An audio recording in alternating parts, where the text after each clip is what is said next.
So hi guys, this is SwaggerTurbo and welcome back to the channel. We're live with part 4 of SCUTERIA Supari My Team Career Mode.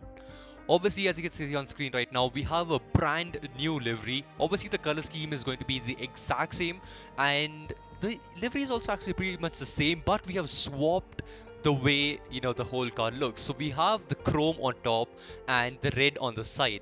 So basically, both the colors have swapped the positions where they were in, and I really feel that this makes the whole car look better and it just pops a bit more. And obviously I was talking about a livery change soon, and here we go. I tried to add a bit of black, a bit of matte black actually, onto the whole livery, but it didn't really look that great, and I feel like this looks amazing. Even in game it looks awesome, so this is gonna be our new livery for the rest of SCUTERIA Supari.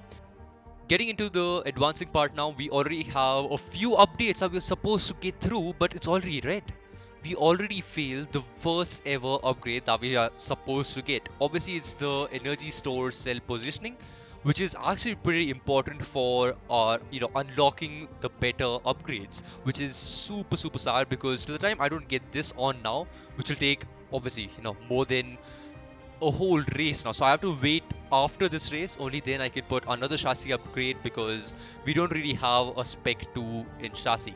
But yeah, hopefully we get something better for our power units and stuff, and we do. We get a power unit upgrade from Ferrari because obviously we're using a Ferrari engine, but the people who are using the Ferrari engine as well are gonna have, are you kidding me? I was gonna say even they are going to have a upgrade. While I'm saying that, this is the second upgrade that was supposed to go onto our car, and that's also failed. We have pretty much had two upgrades that we had to get in this session, and both of them are gone. Oh, that is so unlucky. But yeah, getting into the first autocross now. This I've never really tried before, so I'm just gonna show you guys a quick, sped up speed run kind of thing over here. It was very hard to, get used to. Obviously, this is the second attempt that I have. It's not the first. I tried the first one, completely messed it up, and then I realized I need to be on a lower gear and try and, take these sharp turns. And this was also not a very clean run because I did hit a single bollard soon. You'll see it soon. But yeah, it was actually a fun experience though, just going left and right through these gates. And this one is, this is the gate that caught me off guard because even in the first run, I just went straight through, just couldn't slow the car down as much. But somehow, finally, we get a time of 124 and get the gold medal. Getting back into our resource development, I was actually thinking about getting the quality control or build time for chassis, but then I realized that we don't have that many resource generation either. So we would need resources later on. I can work on quality control and build time after we get, some more sponsors maybe because we need more money obviously for that. So we went on for the extra resource points. And this was a very weird thing. Liam Lawson didn't get a single resource point for the team. This just is aggravating me even more because I was already angry with the fact that we didn't get our upgrades on the car, and this man out of nowhere didn't even get our resource points. We can't even put anything, any major upgrade, and yeah, this is just super weird. And let's get into quali and let's see how this race goes. We're in quali now. Obviously, it's a dry quali as usual, pretty much, the standard. We have a Miami setup, and I felt like this is a very clean setup because I was getting the straight line speed that I needed, and the turning and everything was just perfect. So this is going to be a quali lap, and can I just say how good the livery looks in this?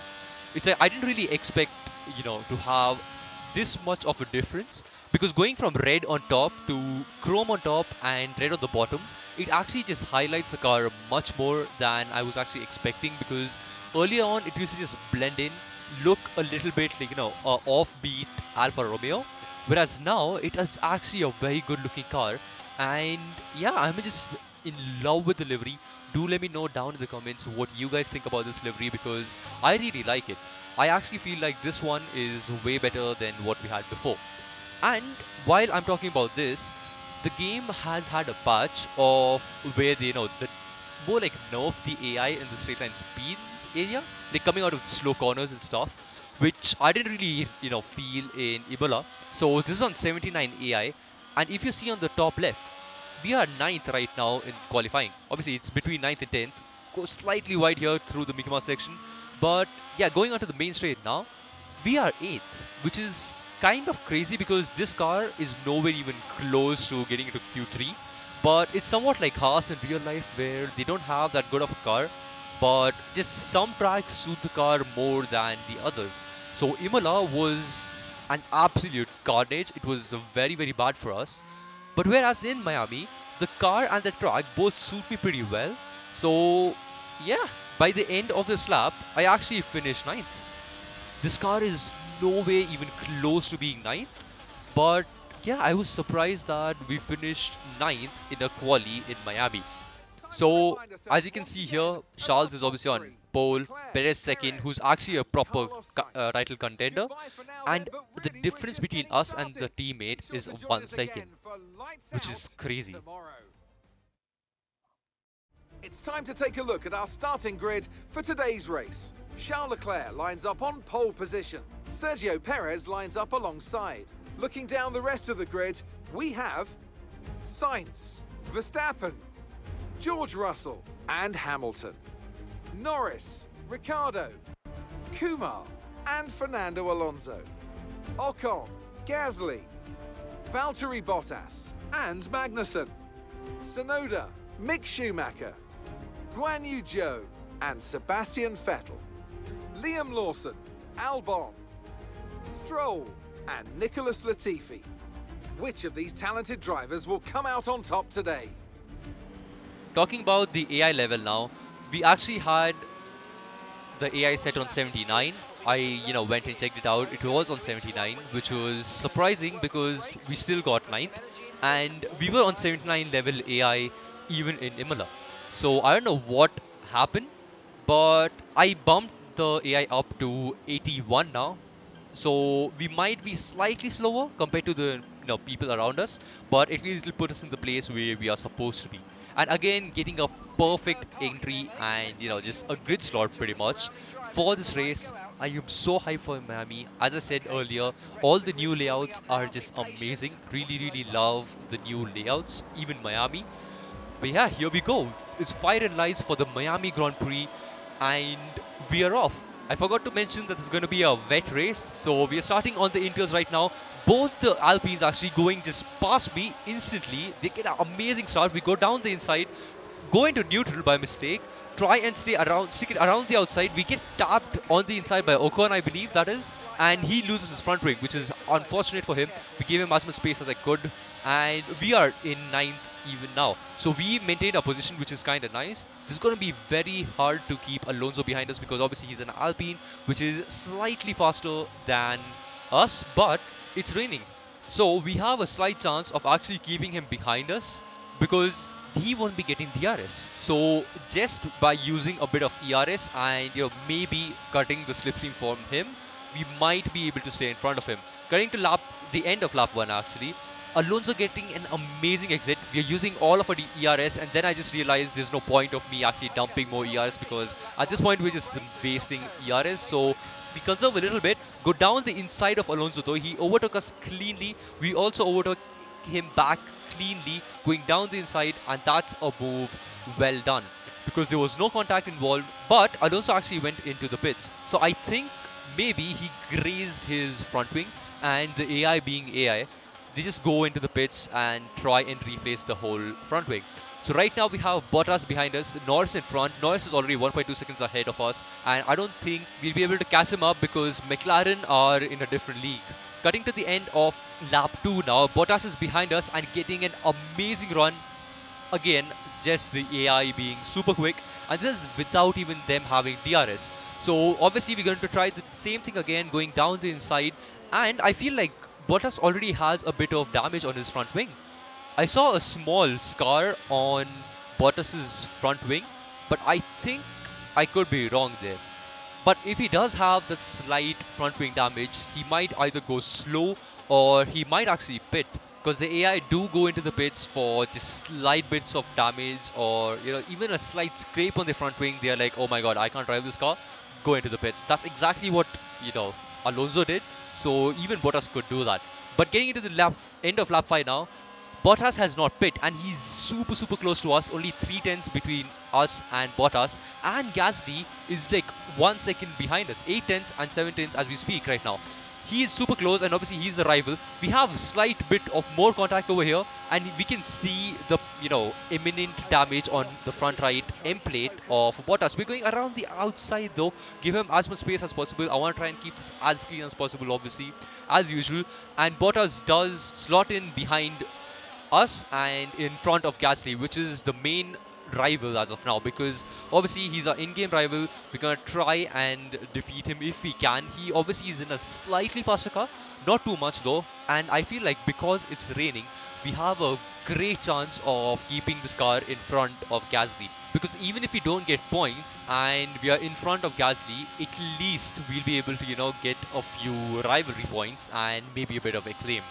Skipping to lap 12 now, Bottas did hold up every single one behind us. So we have a 6-second gap to Bottas, which is just increasing lap by lap. As you can see, we are on 14th lap right now, and he's just holding up everyone from 9th all the way down to 22nd. And this is the whole train. I've had to go into the photo mode and just check out this whole train. These guys are just not able to overtake Bottas because of his straight line speed. And that's pretty much just helped us try and solidify this, P8 in the race right now. But we have to get into the pits. Obviously, you have to make one pits during this intermediate stint as well. So lap 15, we pit. We're trying to get a purple as usual, and I just hope like hell that our pits actually, the pit crew actually do something good, because every race till now has been pit stop mess up, but thankfully, this was actually a pretty decent pit stop. We come out just behind Latifi. It's a 1-second gap from us to him. And honestly speaking, I didn't want to, make any mistakes on the outlap. Just keep it clean. We had a 7-second lead, which, as you can see on the left side right now, Magnussen and Gasly are still in the pits. And that's mostly because Bottas had to pit, and Magnussen somehow has overtaken Gasly in the pit stop stage. This race has literally just, come to life out of nowhere. Latifi obviously has to pit during this lap, so we'll pretty much have a bit of, clean air in front of us. And we have, who do we have? We have Alonso in front of us. I was actually, trying to look into the screen and figure out who it was. We have Alonso in front of us, who actually pits by the end of, I think, lap 17. And yeah, we're just in a no man's land, and we have a safety car. Nicholas Latifi, literally GOATIFI, is out of the session. We have to, pause and get a replay of what happened. Schumacher just bins it completely. But how does this affect Latifi? I don't really know. This is his teammate up front, and here we go. Latifi is just stuck there. Or he's trying to go slow, and he brakes and just accelerates out of nowhere. This was a very weird, accident from Latifi. Obviously, we have simulation damage, so even the slight bit of contact is gonna mean, he's gonna DNF. But that was super weird, and I had one, decision to make, which was, should I pit or should I not? Because even if I pit, I might have come out behind Magnussen and Gasly, and yeah, it wouldn't really, have helped me. So I stayed out, and I started using a bit of strategy. If Scuderia Ferrari had me as their strategist, they would actually be winning the constructors right now. But yeah, what I did was I just went super slow and just didn't catch up to the safety car. And when the safety car was actually coming in that particular lap, I just sent it down the straight. And because the safety car is trying to get in, the AI automatically becomes slightly slower. So I didn't have to slow down. I just catch up to Norris, who's in front. I had like a 5-second gap that I was maintaining to these guys. We have a 4-second gap as we speak to Magnussen. Obviously, that's gonna close up by the time we start the whole race. But that actually helped us out. I just went super slow, held Magnussen up and everyone behind, and just bolted down the straight, and we are 8th now, and there's a 2-second gap. While I'm talking about that, we go down the inside of Norris, who's going super slow, and there's a Vettel out of nowhere. I don't know where he came from, so we're gonna have a replay now just to see what happened. And as you can see, at the end of the safety car restart, he was lapped and could not unlap himself, unfortunately, and was just there trying to, give way to the faster cars behind him, which is super unfortunate for him, but, it is what it is. We have to focus on our race now because we have overtaken Norris. I have no idea how this happened, but we have overtaken Norris, and his teammate actually had DNF. I forgot to, just get that in, get a clip of him DNFing again. But I'm pretty sure Ricardo DNF'd, and we have Leclerc leading the pack from Perez to Sainz to Verstappen, Russell, Hamilton, us, Norris, Magnussen, and Gasly, I think. I could be wrong, but right now we just have to focus on Norris over here because he's gaining so much down the straight. He looked for a second down the inside, but things otherwise, and he's a smart, wise man obviously, did not go for the move down the inside because that would have just slowed both of us down. Hamilton is only 1 second in front of us. Obviously they are in a completely different league, and honestly speaking, McLaren has actually got the top 3 teams up quite a bit, just like real life, where Norris is actually scoring points and Ricardo either DNFs or is not getting points, unfortunately for him. While we are talking about that, it's unfortunate for us because Norris has already overtaken us, but he goes down the inside, tries to defend. We go around the outside, but we have a slight bit of contact over here. He tried to squeeze us and there was just a wall. So I think we have a slight end-play damage, but we have to just move on. Going out, Norris actually makes a small mistake, which makes us go side by side. This only helping Magnussen catch us up. So I am actually going to slow down, let Norris through, and try and just stick with him because obviously he has a very fast car. And Magnussen, who we had a 2-second gap to, has got us up to literally 5 tenths now. Thankfully, Gasly behind, we could actually just salvage some points over here still because Gasly is 2.4 seconds behind us right now. And Magnussen is on a complete charge though. He's just right behind us. Norris has overtaken. We're gonna try and stick with Norris as much as possible. But he has so much straight line speed. He just is flying past us down the straight and getting into the penultimate lap now. Schumacher is in front of us, a lap down, and he's slow. He actually retires as well. The final lap, Schumacher retires. That is so unfortunate for him. But getting to our race, Magnussen is ever so close to us. He's only a 10th behind us now. And tries to go for a move around the outside, which is not going to stick, obviously, because we go down the inside and just, basically become a bus, not let him pass. But this is going to be an intense last lap because he's very, very close, way closer than before, and I'm making a lot of mistakes under pressure. Obviously, the tire wear is also a pretty, huge issue right now. And as you can see, Magnussen is just so close to us. Norris up in front has already, increased his lead to 4 seconds. But we have to worry about Magnussen right behind. And we have a lot of ERS, which we are not going to be dumping all on the straight because I need it for the last straight as well. Because Magnussen, is going to be super quick. We're just placing the car in the middle of the road so that Magnussen has to, just commit to one side, either on the inside or the outside, and try and go for the move. But I feel like he's going to wait for this particular straight right here because I know for a fact he's going to be super quick down here. We have 20% ERS, so we're going to dump every single bit of it down the straight just to try and stay in front of Magnussen if we can. But even with that, Magnussen is gaining. Magnussen is so quick on the straight line and he's in the slipstream as well. We have dumped all our ERS trying to pinch him as well, but he keeps it down the inside. We have to leave the space as usual, as Alonso said, and he has a way better exit than us, and we have just lost P8, which would have been our best finish till now, in the last lap and the last turn. This has been a crazy race. We literally started 9th and somehow finished 9th, which is awesome. I'm very happy about it. But Magnussen, out of nowhere, turned on the afterburners and just overtook us on the last turn. I actually didn't expect AI to go down the inside, get a better exit than me, and go to the finish line faster than me. Honestly, props to Magnussen. And as I said, I love this track. It's an amazing free-flowing track. And even though we lost out to P8, which would have been an amazing result for the team, but we have to think about the fact that it's still points.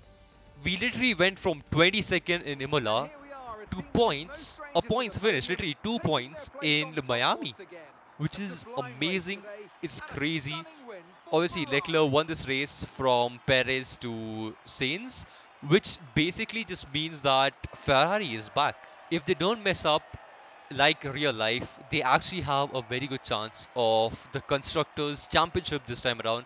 Because I still feel that Perez is going to be first in the WDC, but Ferrari 100% have to, maybe overtaken or be very, very close to Red Bull, because Verstappen in our career mode is actually not doing as great as I thought he would be doing.